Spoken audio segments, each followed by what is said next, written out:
at ibon, mga gubat at karagatan. Tunay siyang banal at dakila, purihin ang kanyang ngalan. Ang lahat ng likha niya ay mabuti, pinagyaman niya ng lubusan. Purihin ninyo ang Panginoon, dakilain ang kanyang ngalan. Purihin siya ay awitan at papuri at magpakailanman.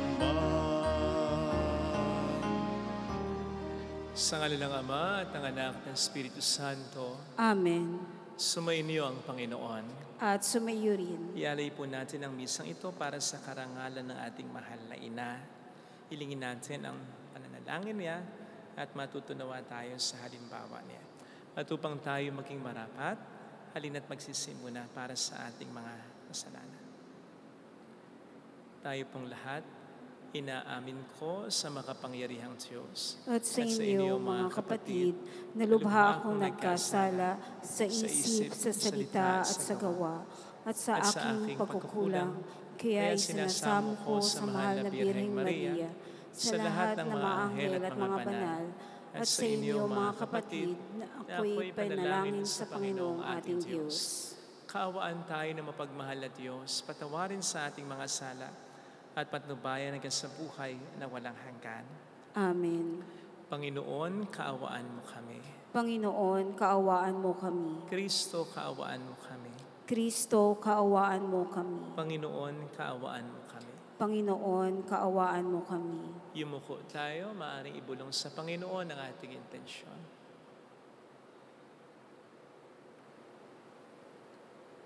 Pagdasal natin ang mga OFW, ang mga tumutulong sa atin, ang mga may sakit at ang mga nagtataguyod sa kanila. Manalangin tayo. Ama naming makapangyarihan, ipagkaloob mong kami magkamit kailanman ng kalusugan at kagalingan sa aming katawan at kalooban, pakundangan sa pagdalangin ng laging Birheng Santa Mariang Mahal, kami naway mahango sa hapis sa kasalukuyan at pakinabang sa kaluwalhatiang walang katapusan, sa pamamagitan ni Jesucristo, kasama ng Espiritu Santo magpas sa walang hanggan. Amen. Ang salita ng Diyos mula sa aklat ng Henesis. Noong mga araw na iyon, sinabi ni Jacob sa kanyang mga anak, "Ngayoy papanaw na ako upang mapisan sa mga kasamang namayapa na. Doon ninyo ako ililibing sa pinaglibingan sa aking mga magulang, sa yungib sa tapat ng bukid ng Efrong Heteo. Ang libingang iyo'y nasa silangan ng Mamre, sa may Kanaan. Pinili iyon ni Abraham at doon siya inilibing, pati ang kanyang asawang si Sarah. Doon din inilibing ang mag-asawang Isaac at Rebeka, at doon ko rin inilibing si Leah. Ang bukid at yungib na iyo'y binili nga sa mga Hiteo. Matapos masabi ang lahat ng ito, siya ay nalagutan ng hininga. Mula nang namatay ang kanilang ama, nag-alala na ang mga kapatid ni Jose. Sabi nila, "Paano kung galit pa sa atin si Jose at gantihan tayo sa kalupitang ginawa niya sa kanya?" Nagpasugo sila kay Jose at ipinasabi ang ganito, "Bago namatay ang ating ama, ipinagbili niya na sabihin sa iyo ito, nakikiusap ako na patawarin mo na ang iyong mga kapatid sa ginawa nila sa iyo. Kaya naman ngayon, namamanhik kami sa iyo na patawarin mo na kami, alang-alang sa Diyos ng ating ama." Napaiyak si Jose nang marinig ito. Lumapit na ang lahat, ang kanyang mga kapatid, at yumuko sa harapan niya. "Kami mga alipin mo," wika nila. Ngunit sinabi ni Jose, "Huwag kayong matakot, hindi ko kayo paghihigantihan. Masama nga ang inyong ginawa sa akin, subalit ipinahintulot iyon ng Diyos para sa kabutihan, at dahil dooy naligtas ang marami. Kaya huwag na kayong mag-alala. Ako ang bahala sa inyo at sa inyong mga anak. Pagkarinig nito, napanatag ang kanilang kalooban. Nanatili nga si Jose sa Ehipto kasama ang kanyang mga kapatid. Umabot siya sa 110 taon bago namatay. Inabot pa siya ng mga apo ni Ephraim, gayon din ang mga apo niya kay Makheker na anak ni Manases. Ang mga ito'y kinalong pa niya ng silang. Sinabi niya sa kanyang mga kapatid, "Malapit na akong mamatay. Ngunit huwag kayong mag-alala. Iingatan kayo ng Diyos at ibabalik sa lupaing ipinangako niya kina Abraham, Isaac at Jacob." Pagkatapos, ipinagbili niya sa mga anak ni Israel ang gagawin sa kanyang bangkay.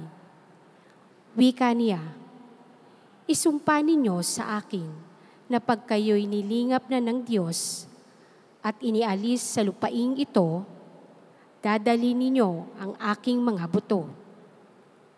Namatay nga si Jose sa gulang na 110 taon. Ang salita ng Diyos. Salamat sa Diyos. Ang Diyos ang siyang tumutulong sa tanang napaampon. Ang Diyos ang siyang tumutulong sa tanang napaampon. Dapat na ang Diyos, itong Panginoon, ay pasalamatan. Ang kanyang ginawa sa lahat ng bansa dapat ipaalam. Siya ay purihin, suubin ng awit, ating papurihan. Ang kahanga-hangang mga gawa niya'y dapat na isaysay. Ang Diyos ang siyang tumutulong sa tanang napaampon. Tayo ay magalak, yamang lahat tayo ay tunay na Kanya. Ang Kanyang pangalan, ang pangalang banal, napakadakila. Lahat ng may nais maglingkod sa poon, dapat na magsaya. Siya ay hanapin at ang kanyang lakas ay siyang asahan. Siya ay hanapin upang mamalagi sa kanyang harapan. Ang Diyos ang siyang tumutulong sa tanang napaampon. Ito'y nasaksihan ng mga alipit, anak ni Abraham, gayon din ang lahat na anak ni Jacob na kanyang hinirang. Ang Panginoong Diyos ay ang Panginoon. Siya ang ating Diyos. Sa kanyang paghatol ay ang nasasaklaw, poong sansinukob. Ang Diyos ang siyang tumutulong sa tanang napaampon.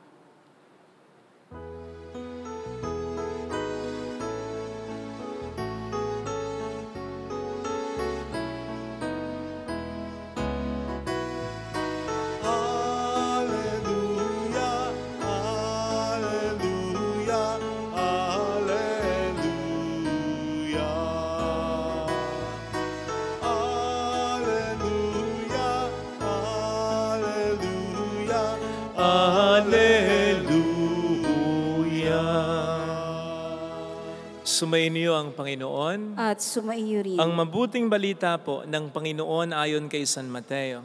Papuri sa iyo, Panginoon.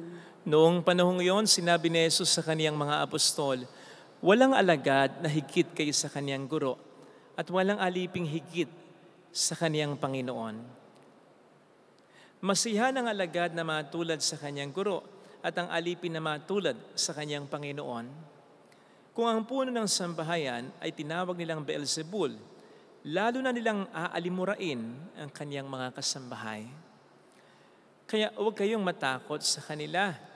Walang natatago na di malalantad o nalilihim na di mabubunyag. Ang sinasabi ko sa inyo sa dilim, ulitin ninyo sa liwanag, at ang ibinulong sa inyo ay inyong ipagsigawan. Huwag ninyong katakutan ang pumapatay ng katawan, ngunit hindi nakapapatay ng kaluluwa. Sa halip ang katakutan ninyo'y ang nakapapatay ng kaluluwa at katawan sa impyerno. Hindi ba ipinagbibili ang maya ng dalawa isang pera? Gayunman, kahit isa sa kanila ay hindi nahuhulog sa lupa kung hindi kalooban ng iyong Ama. Maging ang buhok ninyo'y bilang na lahat. Kaya huwag kayong matakot, higit kayong mahalaga kaysa libu-libong maya. Ang sino mang kumilala sa akin, sa harapan ng mga tao ay kikinlalin ko rin naman sa harapan ng aking Amang nasa langit. Ngunit ang magtatwa sa akin sa harapan ng mga tao ay itatatwa ko rin naman sa harapan ng aking Amang nasa langit. Mga kapatid, ang mabuting balita ng Panginoon. Pinupuri ka namin, Panginoong Hesukristo. Welcome sa Our Lady of Lasalet, Quasay Parish, kung saan ayos lang umiyak at samahan tayo ng mahal na ina sa pag-iyak at sa pagdarasal upang maging maayos ang lahat. Batay po sa ating karanasan, kapag meron tayong kamag-anak, kaibigan, kakilala na mayaman, may kapangyarihan sa lipunan, sikat, di po ba ang tendency natin ay ipaalam natin sa mga tao ang connection natin sa mga ito. Minsan nga kahit malayo na nating kamag-anak, tinutuntun pa rin natin. At kahit hindi na natin talaga diretsyong kaibigan, kundi kaibigan lang ng kaibigan ng ating kaibigan, kinoconnect pa rin natin sa kanilang sarili natin. Kaya walang problema na acknowledge natin sila. Walang problema na kilanlin natin sila. Kilala ko yan. Close kami na. Nagiging problema kapag yung kamag-anak, kaibigan, kakilala natin ay hindi naman mayaman.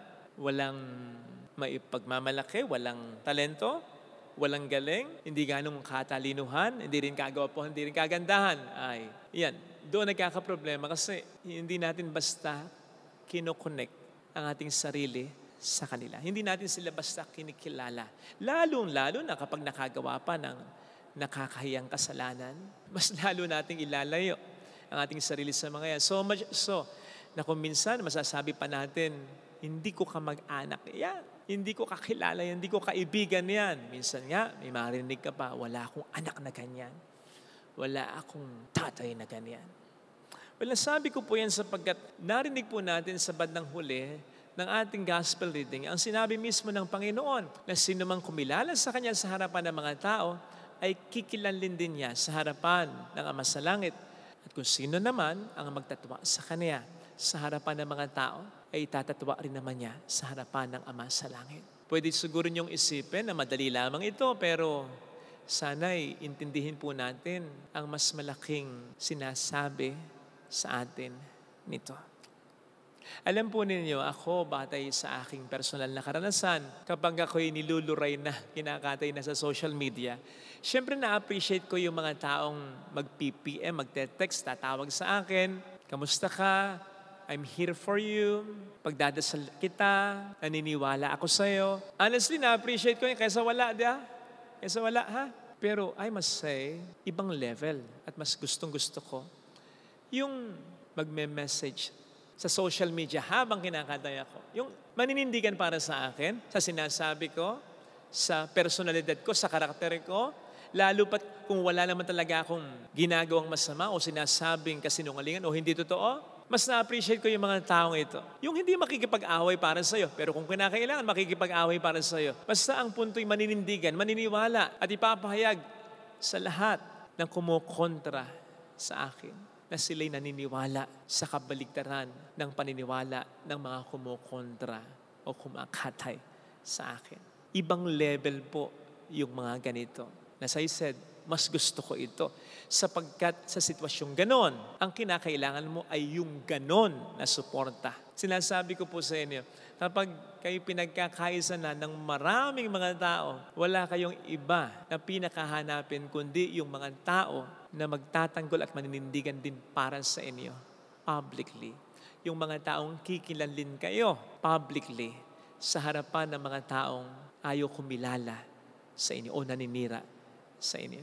Kasi ito talaga yung mga taong para sa iyo. Yung kasing mga nag-PPM lang, sabi ko nga, maganda kahit sa wala. Pero hindi ka pa rin sigurado kung sa tunay na magkagipitan, sila ba talaga ay sa iyo. Kaya iba yung mga taong pinagtatanggol ka rin sa harapan ng maraming tao. Sinabi ko po ito kasi mahalaga yung nagsisimba tayo, na nagdadasal tayo, na sinasabi natin Katoliko tayo, pero isa sa mga acid test nito ay kapag kinakailangan na nating manindigan para kay Kristo, para sa tama, para sa totoo. Halimbawa, again, sa social media, isipin po ninyo bakit nagpo-proliferate, bakit ang lalakas ng loob, bakit nagkalat ang mga taong nagpo-promote ng kasalanan, mga malalaswang content, mga fake news, pagsusugal. Nandyan din yung mga taong malakas magsalita ng mga bagay na hindi maganda, lalong-lalo na sa politika. Gayong may mga kaso din naman sila na hindi nila magawang harapin kahit sinasabi nilang inosente sila at marami silang taga-suporta. O sige, bakit nagkalat yung mga yan? Bakit malakas ang loob ng mga taong gumawa na yan? Sige nga, hindi lamang dahil na may mga suporta sila, kundi yung mga tao na dapat ay naninindigan sa mga pangit at maling ginagawa nila ay tumatahimik na lang talaga. Sige nga, sa palagay ba ninyo, gusto ng Panginoon yun? Pare-pareho na naman nating nalalaman na kaya nagtatagumpay ang kasamaan, hindi lamang dahil sa mga gumagawa nito, kundi dahil na rin sa mga taong nananahimik na lang at hindi ito pinipigilan. I understand na ayaw natin ng gulo, pero katulad ng sinabi po natin, kahapon diba, hindi naman tayo magiging agresibo, hindi naman tayo hahanap ng gulo. Sabihin lamang natin kung ano ang tama, maninindigan lamang tayo para sa totoo, para sa mga bagay na alam natin hindi tama. Yes, kukuyugin tayo. Yes, ibabash tayo. Yes, pagtutulong-tulungan tayo. Pero katulad din nga po ng sabi ng Panginoon, diba? Kahapon sa Ebanghelyo, yun ang sense ng pagiging Kristiyano. Ang tayo maging parang mga tupa na nasa gitna ng mga asong gubat na umaatungal. Gusto tayong silain, gusto tayong kainin, gusto tayong yurakin. Basta kalma lang. Titigil din sa pag-atungal yung mga yan. At ang pinakasandata nga po natin ay yung tama at yung katotohanan lamang. At isipin po ninyo kung marami tayong gagawa nito. Sige, kung marami tayong gagawa nito, mas lalakas ang loob ng ibang nasa panig ng tama at totoo na magsalita din sa publiko. Humihina ang loob ng mga nasa tama. Humihinga na ang loob ng mga nasa totoo. Dahil maraming ang mga nasa tama at nasa totoo, ang nagwawalang kibo na lang, ang nagkikibit-balikit na lang kasi ayaw ng gulo. Again, hindi tayo susuong sa gulo.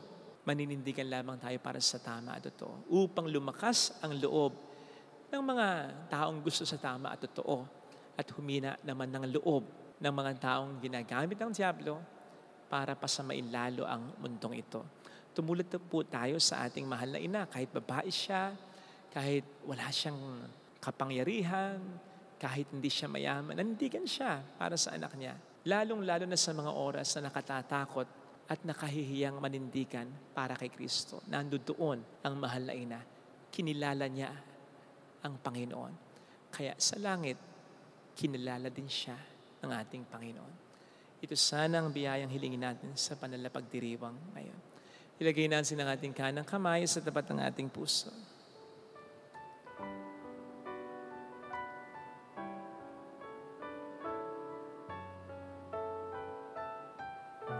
Awitin natin. Alam kong may magagawa ang Diyos.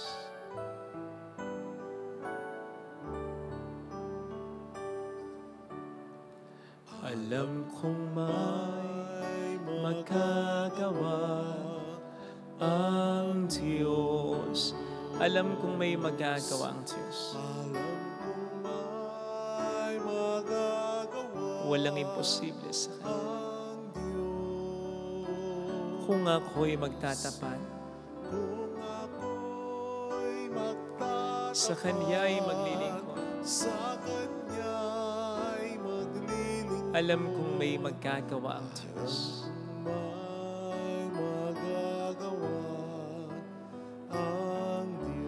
Alam kong di ringgin ng Diyos ang samo, sapagkat mahal niya alam kong di ringgin ng Diyos ang samo ko. Alam kong di ringgin ng Diyos sapagkat alam niya ang pinagdaraanan. Kung ako'y magtatapat, sa Kaniya'y maglilingkod. Alam kong di ringgin ng Diyos ang samo ko.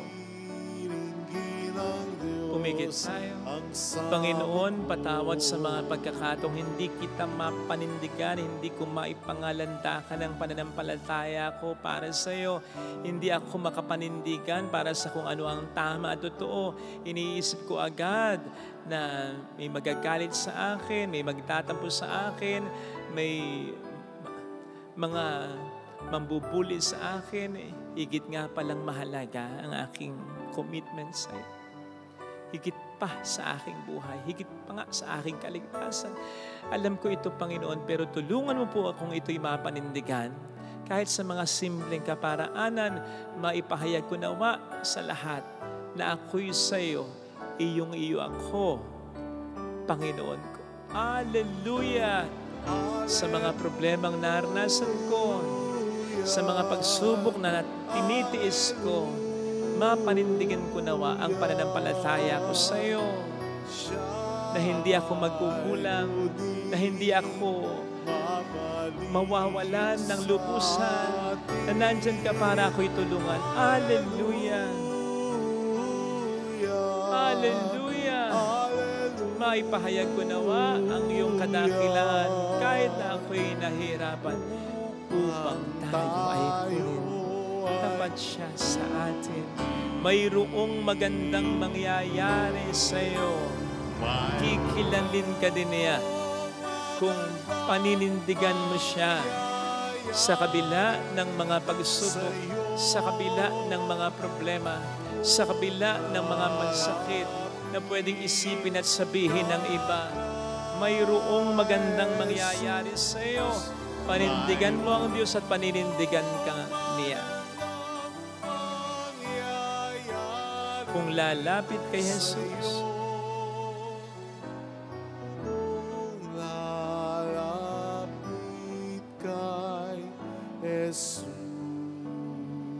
papuri sa Ama at sa Anak sa Espiritu Santo. Kapara ng sa unang-una, ngayon at magpakailanman, magpa sa walang hanggan. Amen. Pag-aalay.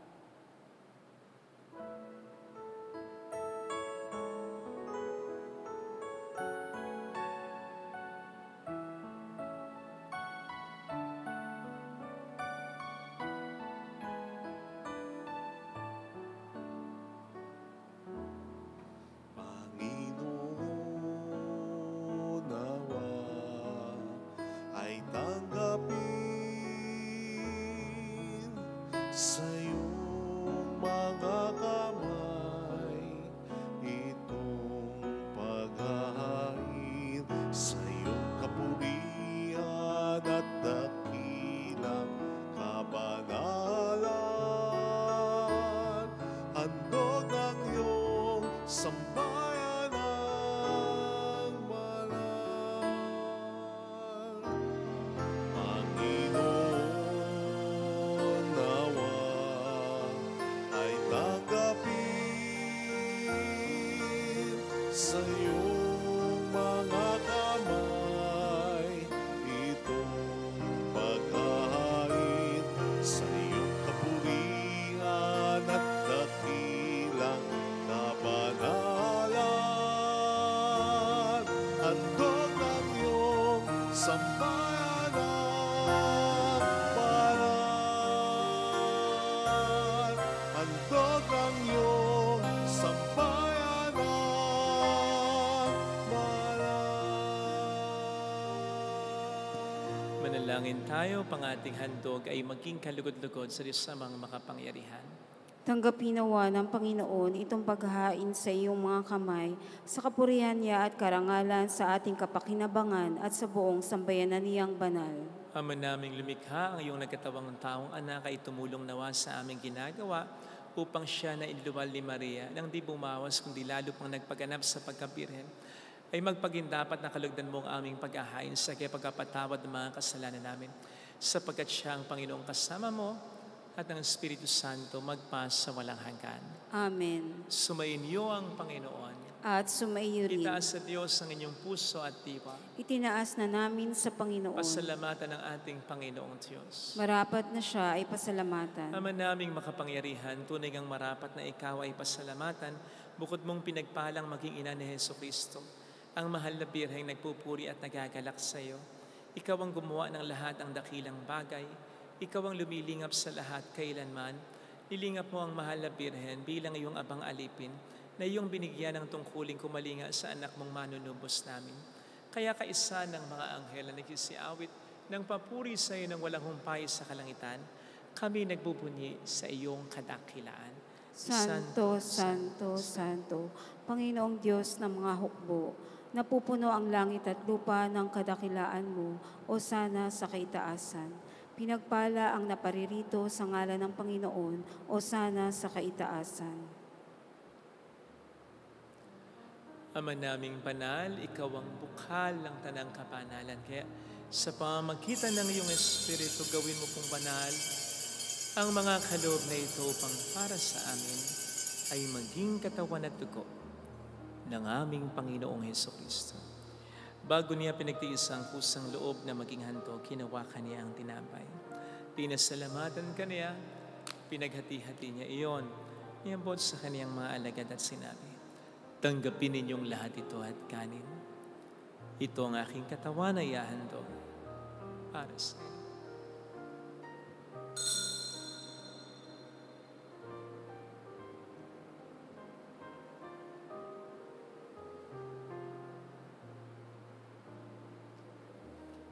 Gayun din naman ang matapos ang hapunan, nawa kaniya ang kalis. Muli kaniyang pinasalamatan. Niabot niya ang kalis sa kaniyang mga alagad at sinabi, tanggapin ninyong lahat ito at inumin. Ito ang kalis ng aking dugo ng bago't walang hanggang tipan. Ang aking dugo na ibubuhos para sa inyo at para sa lahat sa ikapagpatawad ng mga kasalanan. Gawin niyo ito sa pag-alala sa akin.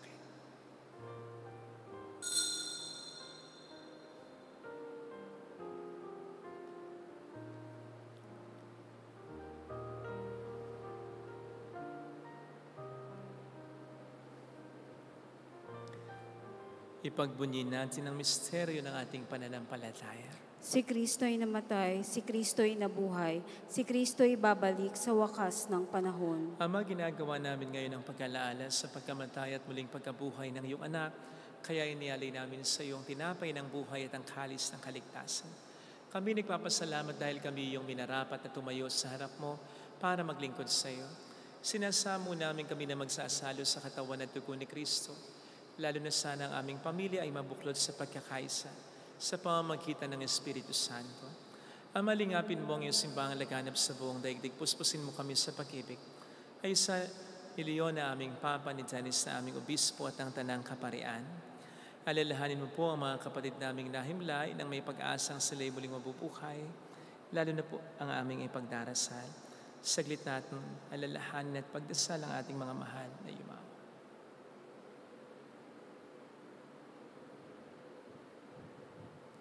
Kaawaan mo sila at patuloyin sa iyong kaliwanagan. Kaawaan mo at pagkintapatin kaming lahat na makasalo sa iyong buhay na walang wakas.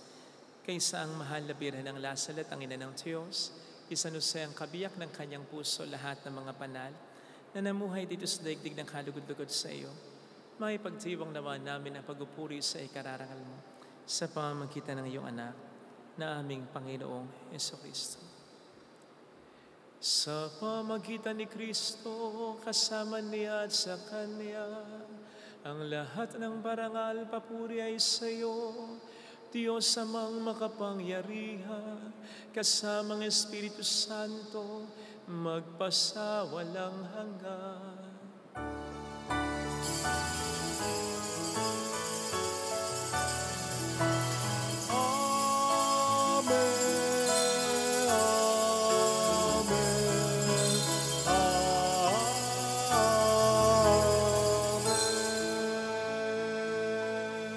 Tumawag tayo sa ating Ama.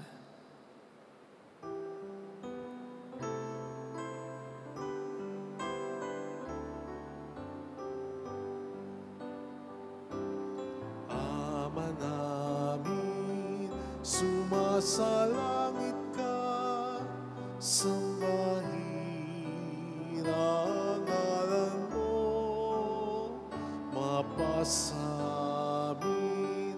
ang kaharian mo, sundin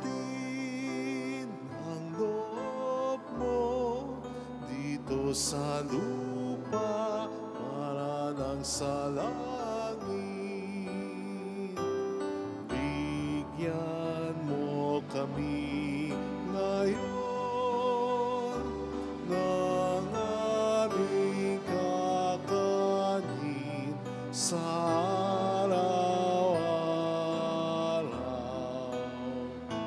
At patawarin mo kami sa aming mga sala para ng pagpapatawad namin sa nagkakasala sa amin. At huwag mo kaming ipaintulot sa tukso at iadya mo kami sa lahat ng masama. Niling namin kami adya sa lahat ng masama, pagkalooban ng kapayapaan araw-araw. Iligtas sa kasalanan, sa kapahamakan sa mga seryosong karamdaman. Samantalang aming pinananabikan ang dakilang araw ng pagkapahayag ng tagapagligtas naming sa Heso Kristo. Sapagkat iyo ang kaharian, ang kapangyarihan at ang kapurihan, magpakailanman. Amen. Panginoong Heso Kristo, sinabi mo noon, sinasabi mo rin sa amin ngayon, kapayapaan ang iniiwan ko sa inyo, aking kapayapaan ang binibigay ko. Tunghayan mong aming pananampalataya, wag ang aming pagkakasala. Pagkalooban mo kami ng kapayapaan at pagkakaisa-iyo sa iyong kalooban. Kasama ang Espiritu Santo magpas sa walang hanggan. Amen. Ang kapayapaan ng Panginoon ay sumainyo na bang lahat.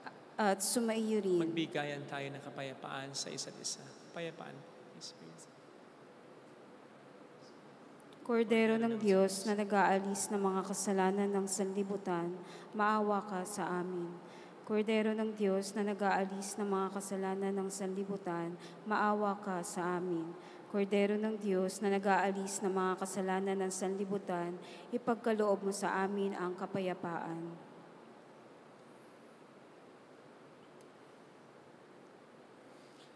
Narito sa harap natin ang Panginoon, ang ating buhay at kaligtasan. Mapalad tayong inaanaya. Panginoon, hindi ako karapat-dapat na magpatuloy sa iyo, ngunit sa isang salita mo lamang ay gagaling na ako.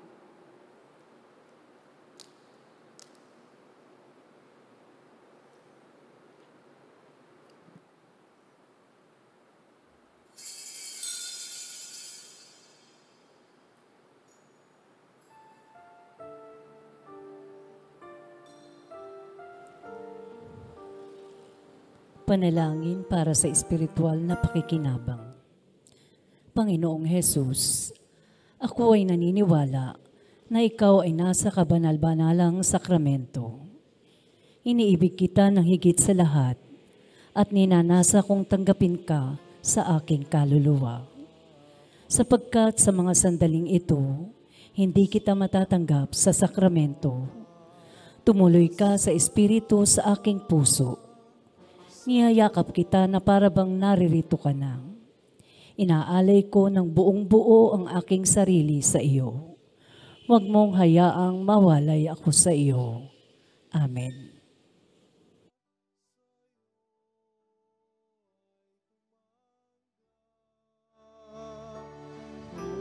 Ngunit sa salita mo ay gagaling na ako.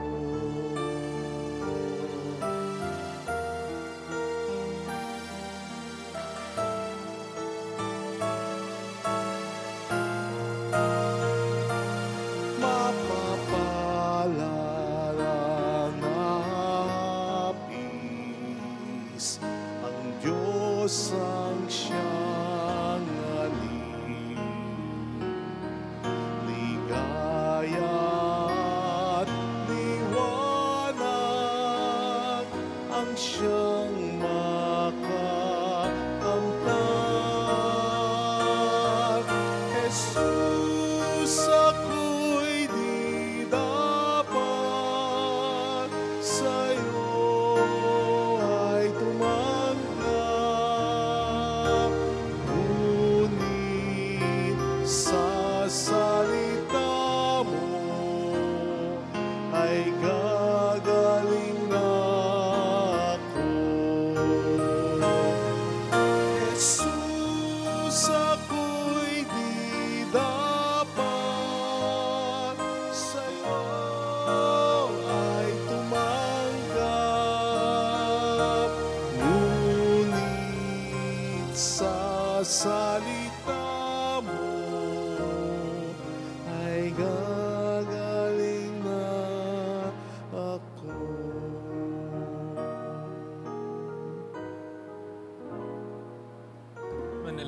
tayo.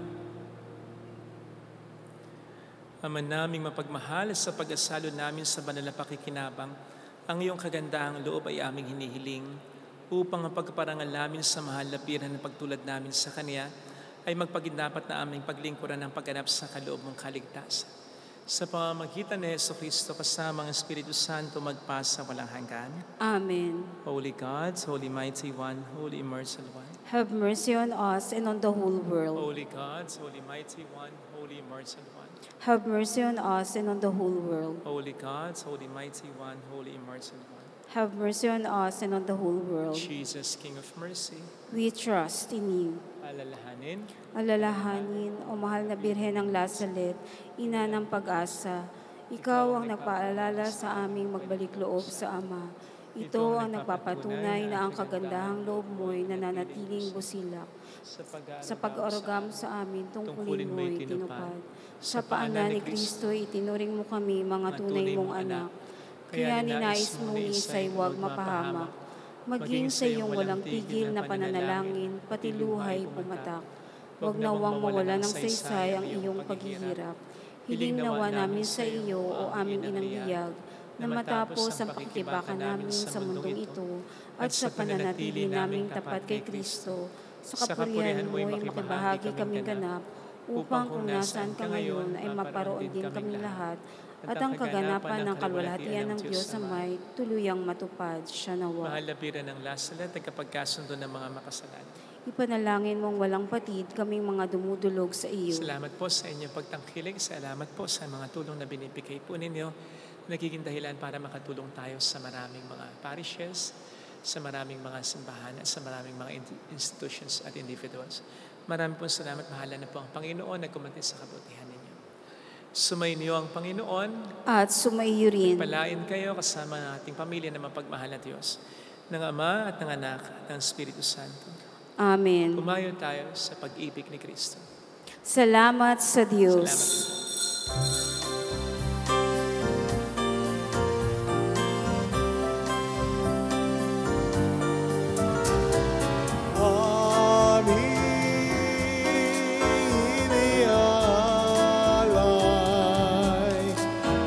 Pag-ibig na walang kapantay.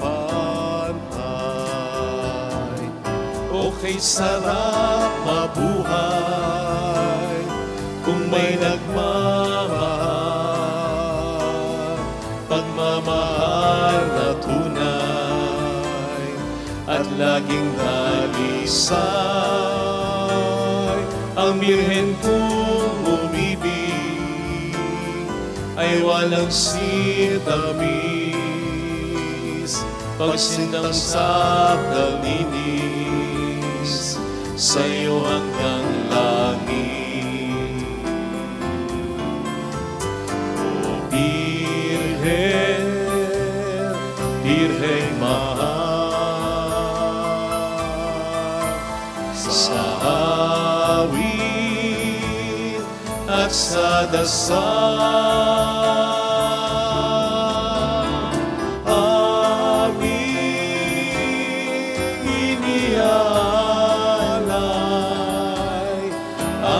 pag-ibig na walang